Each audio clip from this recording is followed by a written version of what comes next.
watching employees file in for what would be my father's retirement celebration.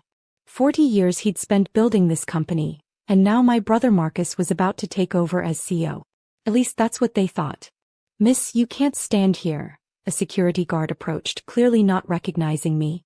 "The event is private." I smiled, remembering the last conversation I'd had with Marcus 2 weeks ago. "Emma, don't embarrass yourself by showing up," he'd sneered over the phone. "Dad doesn't want you there. You're not welcome here." Of course they didn't want me there. The daughter who'd walked away from the family business 5 years ago to start her own investment firm. The disappointment who'd refused to follow the carefully laid path my father had planned. "Actually," I told the guard, pulling out my phone to show him my ID, "I'm Emma Wilson." His eyes widened slightly. "I'm sorry, Miss Wilson, but your name isn't on the approved list." Mr. Marcus Wilson was very specific about that. I checked my watch, 9:58 a.m. In exactly 2 minutes, the morning trade would begin and everything would change. "That's fine," I said calmly. "I'll wait." The past 5 years had taught me patience. While my family was busy running their traditional manufacturing company the same way they had for decades, I'd been watching. Waiting. Building. My phone buzzed. A message from my broker. "Everything's in place. Trades execute at market open." 4 months, I'd been quietly buying up shares of Wilson & Sons through various shell companies. My father and brother, so confident in their control, never noticed the subtle shift in ownership. They were too busy planning this elaborate retirement party, where Marcus would triumphantly announce his succession as CEO. 9:59 a.m. I thought back to the day I'd left. "Manufacturing is in our blood," Dad had insisted. "This company will be your legacy." But I'd seen the warning signs. The outdated technology, the inefficient processes, the growing competition from more innovative companies. When I tried to suggest changes, Marcus had laughed. "Leave the business decisions to those who understand them, little sister." 10 a.m. My phone lit up with notifications. The trades were executing. Years of careful planning, millions of dollars in strategic investments, all culminating in this moment. Through the glass doors, I could see the party starting to gather in the main lobby. Employees in their best attire, champagne being poured, my father preparing to give his farewell speech. Another message from my broker. "Acquisition complete. 51% ownership confirmed." I straightened my blazer and walked toward the entrance. This time when the security guard moved to stop me, my phone rang. "Ma'am," the guard started, but I held up a finger as I answered the call on speaker. "Miss Wilson," my lawyer's voice rang out clearly. "I'm pleased to inform you that as of this moment, you are the majority shareholder of Wilson & Sons Manufacturing. Would you like me to inform the board?" The security guard's jaw dropped. I smiled, putting my phone away. "I don't think that will be necessary. I'll tell them myself." As I pushed open the glass doors, I caught sight of Marcus at the podium, getting ready to announce his promotion to CEO. Dad sat in the front row, beaming with pride at his son, completely unaware that their carefully laid plans were about to crumble. "You're not supposed to be here," Marcus hissed, spotting me as I walked in. "Security." I kept walking, my heels clicking against the marble floor.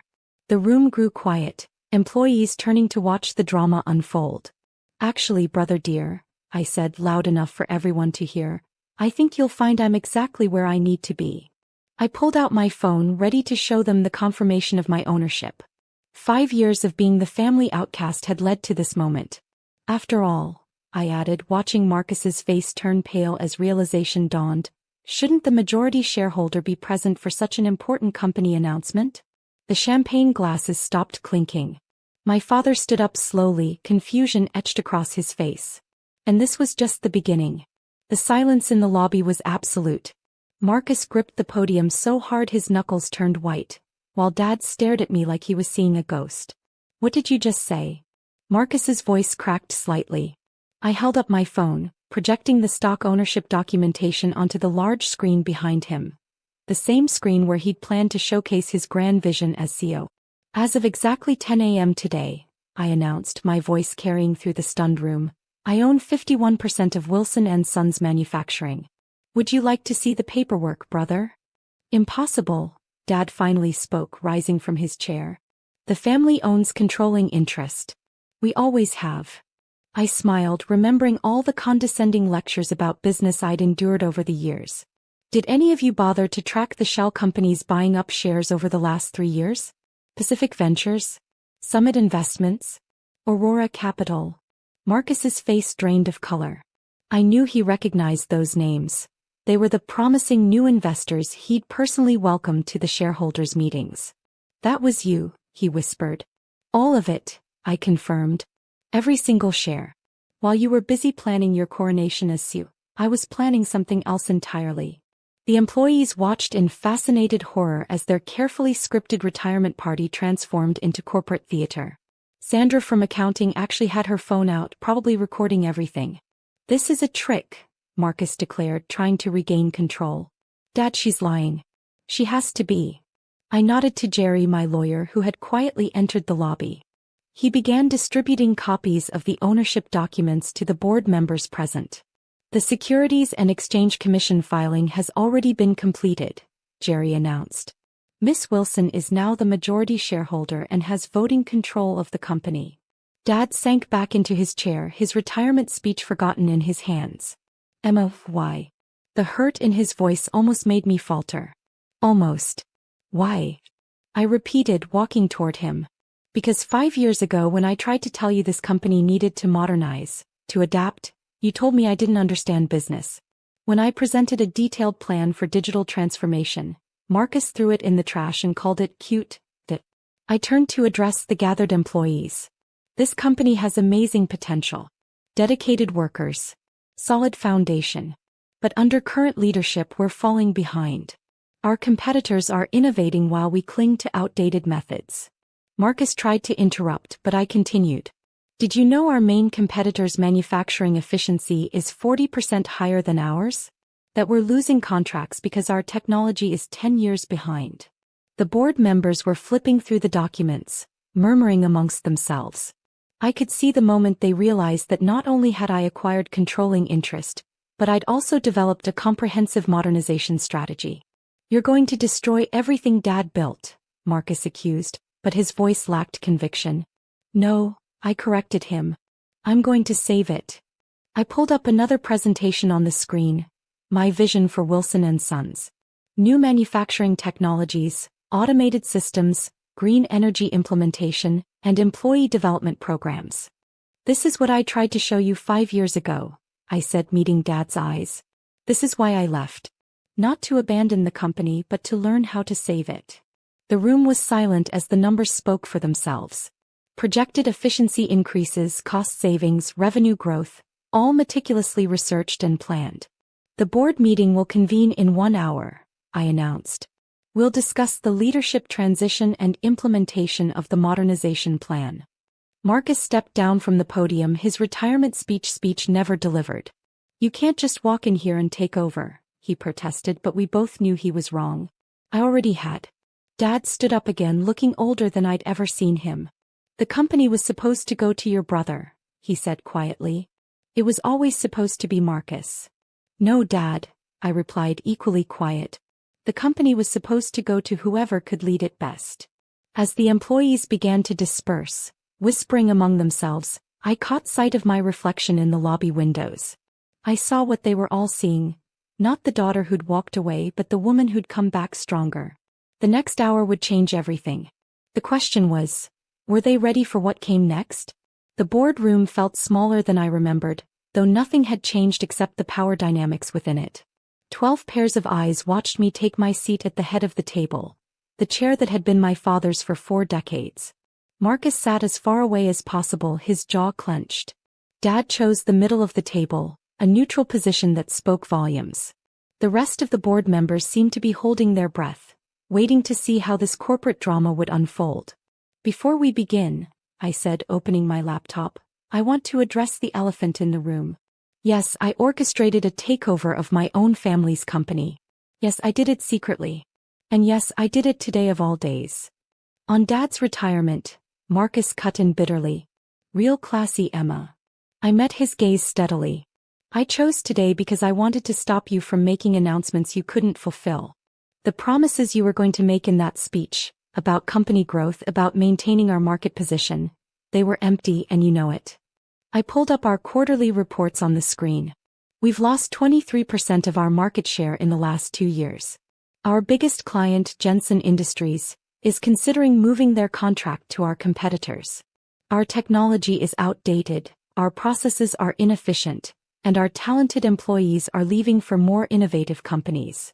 The board members shifted uncomfortably. These weren't new problems, but no one had been willing to acknowledge them openly. And your solution is to throw everything away? Dad spoke for the first time, his voice heavy. To destroy 40 years of tradition? No, I replied softly. My solution is to honor those 40 years by ensuring the company survives the next 40. I started my presentation. The real one, not the surface-level overview I'd shown in the lobby. 3 hours of detailed analysis, modernization plans, and strategic restructuring. I watched their expressions change from skepticism to interest to genuine enthusiasm. The initial investment will be significant, I acknowledged, but I've already secured the funding. Within 18 months, we'll see a 45% increase in efficiency. Within 3 years, our market share will not only recover but grow. And where does Marcus fit into all this? One of the board members asked the question everyone was thinking. I turned to my brother, who had been unusually quiet during the presentation. That depends on him. The position of head of operations is open, if he wants it. Marcus's head snapped up. What? You know this company inside and out, I said. You understand our operations better than anyone. I don't want to push you out, Marcus. I want you to help me make this company better. Under you, he said flatly. Under the person with the vision and capability to lead us forward, I corrected. Tell me honestly, looking at these numbers, these plans, can you say I'm wrong about what this company needs? The fight seemed to drain out of him as he looked at the projections again. Slowly he shook his head. And Dad, I turned to my father, who had been studying me throughout the presentation. I want you to stay on as a senior advisor. Not because we need to maintain appearances, but because your experience is valuable. This company is your legacy, but legacies need to evolve to survive. The room fell quiet as Dad stood up. For a moment I was that little girl again, waiting for his approval. But I wasn't here for approval anymore. I was here to lead. You've thought of everything, he said finally. Just like you always did. He paused, a slight smile forming. I was wrong, Emma. 5 years ago I was wrong. I felt tears threatening but kept my composure. This wasn't the time for emotion. That would come later. Board members, I addressed the room, you have my complete strategy in front of you. I'm calling for a vote of confidence. Who supports this new direction? One by one, hands raised. Even Marcus, after a long moment, raised his. Well then, I said, standing up, let's get to work. Hours later, after the press releases were drafted and the initial announcements made, I found myself alone in what was now my office. The sun was setting over the city, casting long shadows across the floor. A knock at the door, Dad and Marcus. The employees are still buzzing, Marcus said, attempting a smile. I think Sandra from accounting is writing a movie script about today. I laughed, feeling the tension finally break. Well, it was quite a show. Emma, Dad stepped forward,